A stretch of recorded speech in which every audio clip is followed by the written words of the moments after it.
Welcome to another edition of Closer to Home Small Business Spotlight. When buyers are looking to take that step to purchase, one of the spots that really should begin is kind of with financial planning. What can you afford? What's your budget? Where does it fit into your future plans as well? So wanted to sit down and have a discussion about where to start with that today. So I'm here with John Mariscalco with 103 Advisory to kind of help walk us through a little bit of how that starts and questions you should be asking. So how are you? Yeah, good, Paul. Thanks for having me today. Absolutely, my pleasure. Tell me a little bit about you and 103 Advisory. Yeah, great. So my name is John Mariscalco. I'm a wealth advisor at 103 Advisory Group. Our firm specializes in building customized financial plans and investment management programs for individuals. And that's what we focus on day to day. Okay, terrific. I assume you have a lot of these conversations with your clients as well, whether it's we'd like to do this or we have done this, where do we go with financial planning?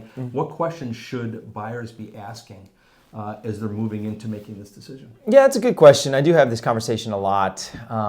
And I think one of the biggest questions that comes up is, how much can I afford, and how does it fit with what we're trying to achieve, right? As you think about the home buying process and the things that you spend money on over time, homes tend to be one of the bigger outlays from a financial perspective, particularly at a young age. And so when we talk about this process, it's always good to understand things like cash flow, income and expenses, investment accounts, and what the different buckets look like. And once we get those items organized and put together, we can have a good conversation about, what makes sense for you and how that impacts the other part of your kind of short, intermediate, and long-term objectives. Okay. It completely makes sense with that as well. Any approach different than someone that just is coming in to buy for the first time, or maybe someone who's renting now and is looking to buy? I think a lot of the conversations I have when it comes to that is for people that are getting married and or starting down the road of having a family. The home buying process is one that they prioritize very much. Okay. And so they may rent. My wife and I, we rented for a period of time after we had our daughter. It was a great place. We loved it. But we quickly realized that it didn't check all the boxes that we needed long term. And so we do definitely have the rental versus buying conversation. But, most of the time, if not all the time, the conversations are more about, I want to be in a certain place. I want to have a home with a yard. And how do we make that happen? Okay.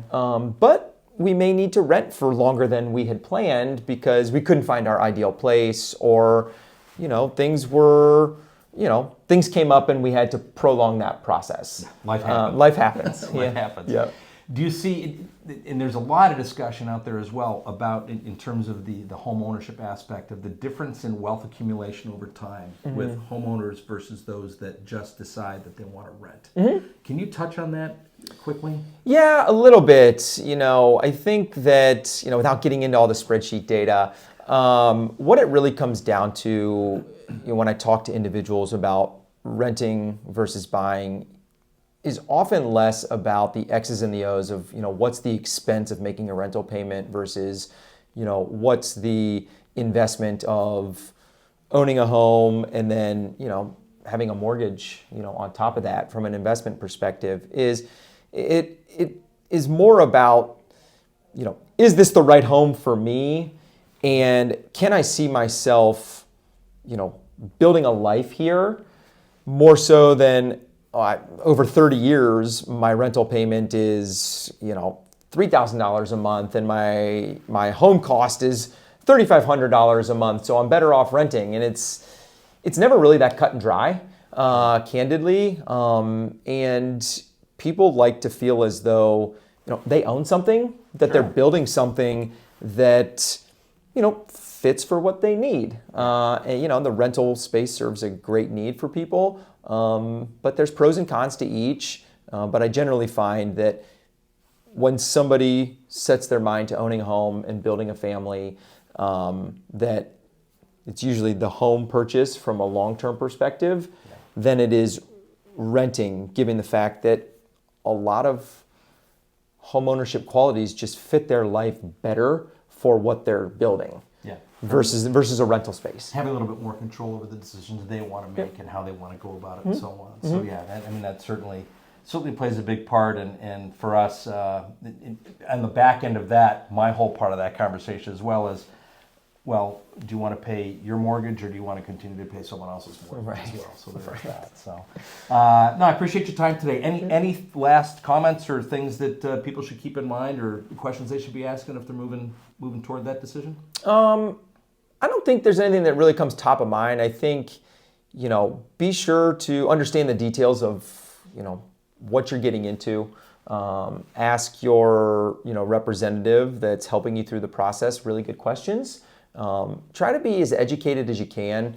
These are large outlays, and when, we make investments with large amounts of money, it's always good to understand the details and work with somebody who can help coach you through those. Right. It's something I pride myself on in working with everybody that I engage with. And so, the X's and the O's of, the income and the expenses and all those things are important from a budgeting and a cash flow perspective. But what is most important going into this process of home buying is truly understanding the details of what it is you're getting into and how that fits with what you're working towards. And so I would encourage everybody as part of this process to have some really good discussions so they can understand exactly or as close as they can to what they're getting into.